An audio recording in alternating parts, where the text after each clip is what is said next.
Hello, everybody. My name is Afro X, and we are Anime Radio. We're here to present for you a radio adaptation of the newest chapter of One Piece. That is chapter 1115, titled Continental Fragments. My name is Afro X, and I play Dr. Vegapunk on YouTube's One Piece. My name is Cristina 21 and I voice Nami on YouTube's One Piece. Hi, I'm Amanda, and I play Stussy on YouTube's One Piece. Hey, I'm Adam, and I am a monkey, and I play Baron Venustro and Frankie on YouTube's One Piece. All right. Is everyone ready to begin? Yes, Yeah. ready. Ready. All right. Well, then let's have an adventure. One Piece, chapter 1115, Continental Fragments by Ichiro Oda. Cover story: Oni Child Yamato and the Holy Inari Shrine Pilgrimage, Volume 5, getting a bento from Hiyori and Otoko. Oda's notes: Otto's recent concert at the National Stadium was incredible. The world-traveling pop princess keeps outdoing herself. Ichiro Oda. Setting: the flower capital. The news shakes 102. It's hard to believe this foreign transmission is reaching us. We found the snail in the castle among Orochi's possessions. Now, you may be wondering how he came to be known as a pirate. So you were a pirate, Joy Boy? Just like Luffy. Setting: a jail cell at the G4 naval base. Joy Boy, who cares? I bet you could easily beat him, right, Captain Kidd? This is Damaro Black, who pretended to be a fake Luffy on Sabati Archipelago, but is now apparently pretending to be a fake Captain Kidd. Duh, the man's already dead. That's our captain. The only thing bigger than his confidence is his belly. Yeah, I'm clearly a million times tougher than this Joy Toy. It's Joy Boy, boss. Setting: Egghead Island coast marine ships. Do bear in mind, I only have access to a handful of poneglyphs, but their combined narrative clearly chronicles an unbelievable history about a great war in the distant past. Huh? During that period, Joy Boy faced an enemy. The organization now known as the World Government. Wait, isn't that us? Well, he did say he was a pirate. Setting: Central Egghead, as Dory, Bragi, and Luffy are still running from the Hoki. Vegapunk! Back then, they were merely the Allied powers, temporary coalition consisting of 20 separate kingdoms. St. Marcus Mars continues moving through the labs, destroying every transponder snail he can find, to no avail. It can be assumed that an alliance was the only feasible way to oppose the formidable faction to which Joy Boy belonged. I'm afraid that the cause of this conflict still eludes me, so I do not presume to judge the morality of the combatants. I can, however, say that this war was a clash of two opposing ideologies. I mentioned earlier that Joy Boy was born into a fantastical civilization. Zhao, the New World, aka the Colossal Elephant, Zunisha.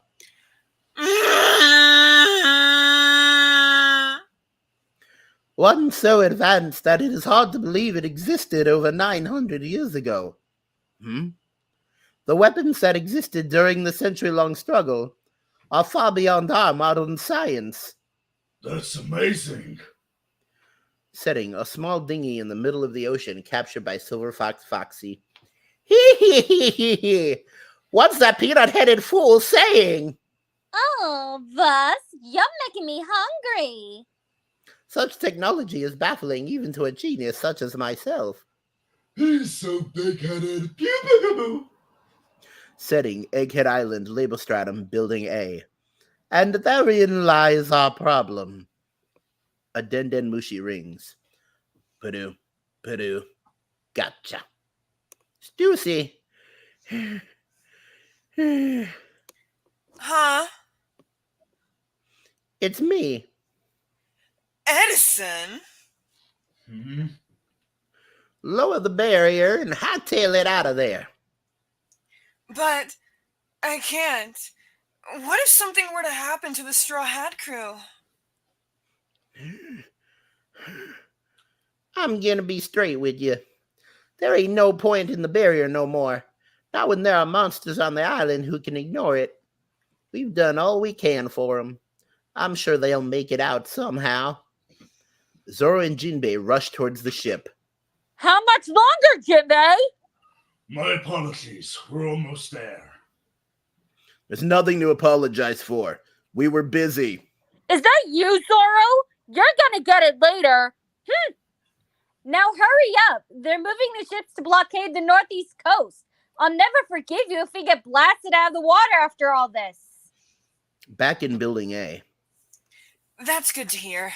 I was worried Stella would never forgive me if I let them get caught. As if. Now get your ass out of there. But I don't know what to do with myself. Huh? Now that Stella's gone, who am I meant to live for? I have no purpose. Hmm? Setting, northeast coast. Don't let him use his sword. This geezer can cut anything. Sense the living voices. Bunny! Frankie! Fuck. Bunny, get down! Yeah! Bonnie shrinks as Venushiro slices off the figurehead of the giant ship. Hmm? I can't maintain a distorted future for very long.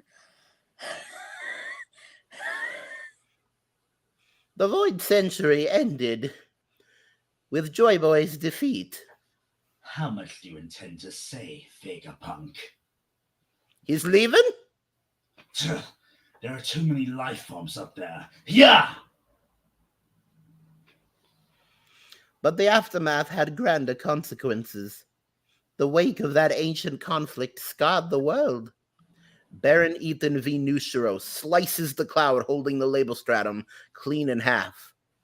And those scars never healed. What the? Hmm?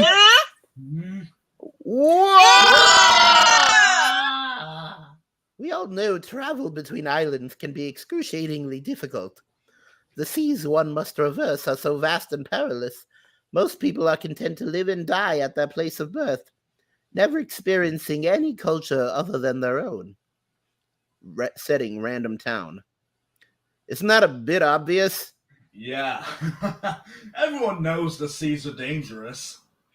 That is common knowledge to us now. Setting, Shimotsky Village. But it wasn't like that 1,000 years ago. A cataclysmic ecological disaster occurred during the Void Century. And the ancient world was swallowed by the ocean. We are now living atop of the remnants, continental fragments of the land masses that once were. Setting, underwater. Setting, Mokomo Dukedom Revolutionary Army Base. Save us!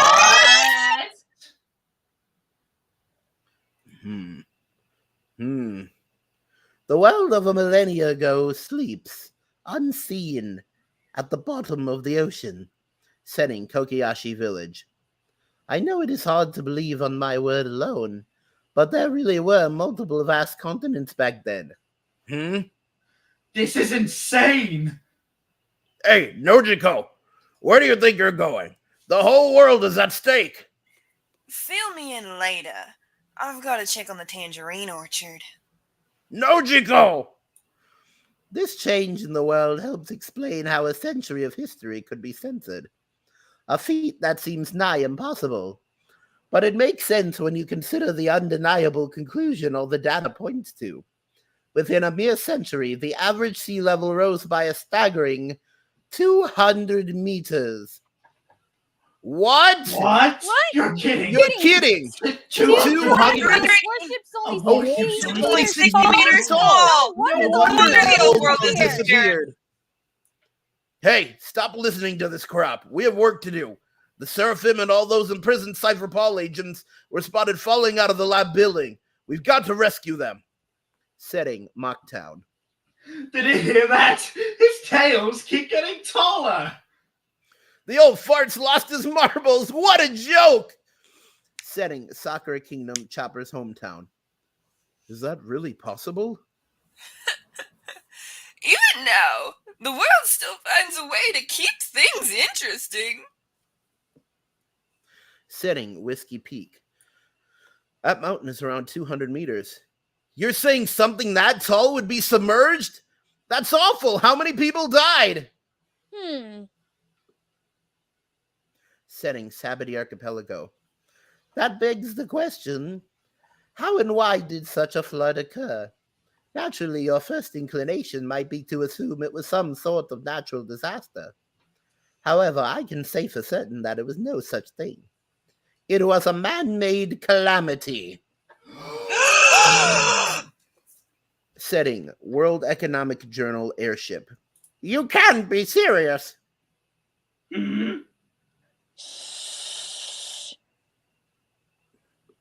If this catastrophe was brought about by natural means, there would be records denoting early warning signs several centuries earlier. It was a severe world-altering event, after all. But all my research into meteorology, geology, ecology, and atmospheric science confirm that there is not such a natural buildup. It is impossible for such a drastic change to happen spontaneously within the span of a mere 100 years, meaning the cause lies elsewhere. My suspicions were confirmed a few days ago, when I analyzed the world's current sea levels. This will be hard to accept, but that disaster 800 years ago was caused by ancient weapons technology, capable of sinking the world, and that very same firepower evidently still exists, just waiting to be used again. In other words, the Great War which ravaged the world during the Void Century, setting, Marishwa Pangea Castle, is still ongoing. Narrator, the genius sheds light on a forgotten history. This is a tale of pirates, powers, and the quest to be the king of them all. Stay tuned for the next piece of One Piece. All right, nice job, everybody. Good job. Very good. All right. So, my quick review of the chapter.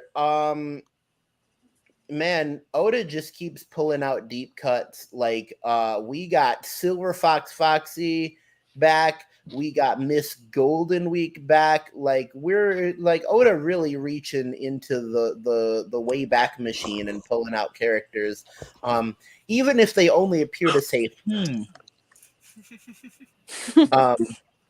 but yeah, no, this chapter was good. I feel like this chapter should have been called Dr. Vegapunk Explains It All, because like he kept talking through the entire chapter.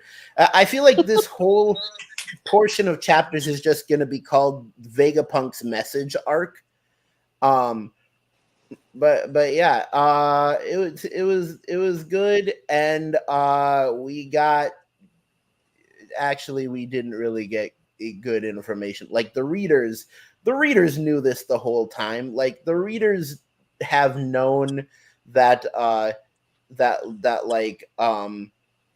the seas were rising because the ancient weapons were being used and stuff. Like this chapter really was just like Dr. Vegapunk explaining what the readers already know to the entire One Piece world, which I don't really like. Oda has a very big talent for making the readers react to something at the same time as people are finding out about it. But this was just a thing where like everybody knew that like the seas rose because of like ancient weapons and stuff, and the One Piece world is just finding out about it now.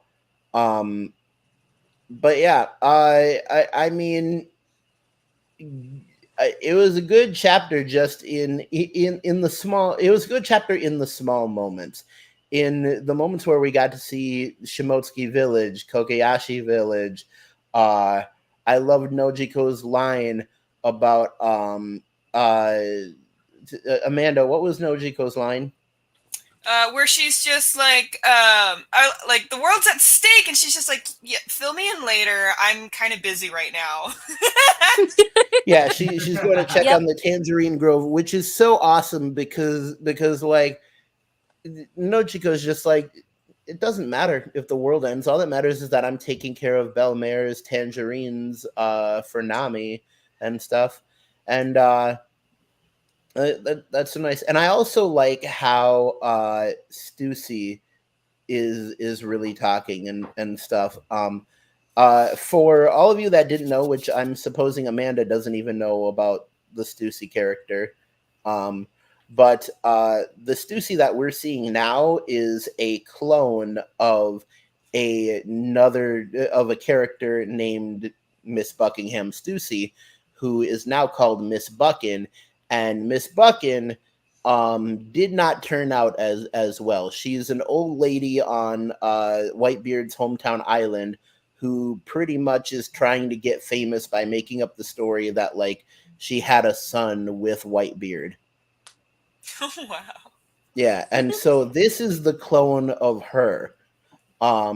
And this clone apparently has like the Bat Devil fruit because she can turn into a vampire and has wings and can put people to sleep by biting their neck. So yeah, clone with a devil fruit, which is something I never thought I would hear in One Piece. But she's trying to come to terms because she really was only designed to be like a plant in the government for Vegapunk, and now that Vegapunk's gone, she's like, I'm just a clone of a random woman. She's like, I'm pretty much a clone of your science experiment, or of your human test subject.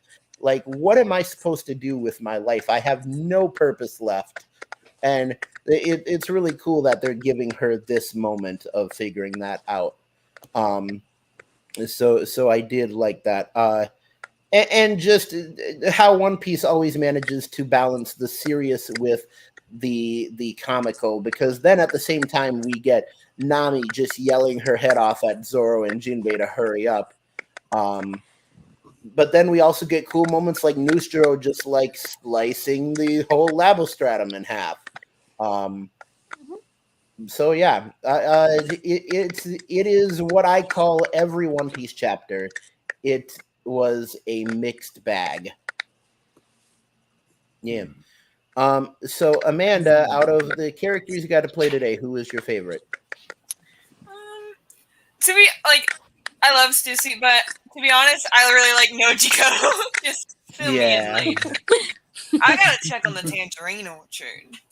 I love just kind of how unbothered she's just like, yeah, that's cool and all. I'm busy. Yeah. What's cool is Nojiko is pretty much like Nami's adopted sister. Oh, nice. Yeah. Huh? So yeah, no, and her story is brutal. They were orphans that were found by a Marine officer on an island, and this Marine officer woman named Belmare took pity on them, stopped being a Marine officer, and she started raising them. And then when Arlong, who is like the main villain in the Arlong Park arc, when he came along, I think it was Nami who like made a sound and made Arlong figure out that there were more than one person living here, so they had to pay more money to keep living there as a tax. And when they couldn't pay, like Belmare stood up for them, and in the manga, Arlong shoots her in the head. So like these two sisters like had to watch pretty much their mother die in front of them. Like it was brutal. Ouch. Oh, Yeah. Rough. Yeah, it is extremely rough. Christina, I'm guessing you'd say Nami, or did you like playing Miss Golden Week who said Nami was my favorite this week. Okay. Adam, who is your favorite? Frankie, bro. I love playing Frankie, even though I messed up the line. Oh, of course you love playing Frankie. I am an American. It's all right. And I enjoyed playing pretty much the only character I got to play this week, Dr. Vegapunk. God, I swear I want to compile everything he says in this message and just make it a book. What's stopping you? I should. Yeah. But yeah, that is shit. that is the whole that's the long and short of it. That's our rendition of One Piece chapter 1115 Continental Fragments. We'll be back next week. Also, make sure to like, comment, and subscribe. Especially like and comment on these videos. If these videos get like a lot more traction, people like them, we're probably gonna make like an actual anime radio channel. That'll be fun. Also, we are planning on doing songs from Has Been Hotel, Hell of a Boss, and We Don't Talk About Bruno from Encanto. So, yes, even though Adam is making lots of noise in the background, that is all for this week.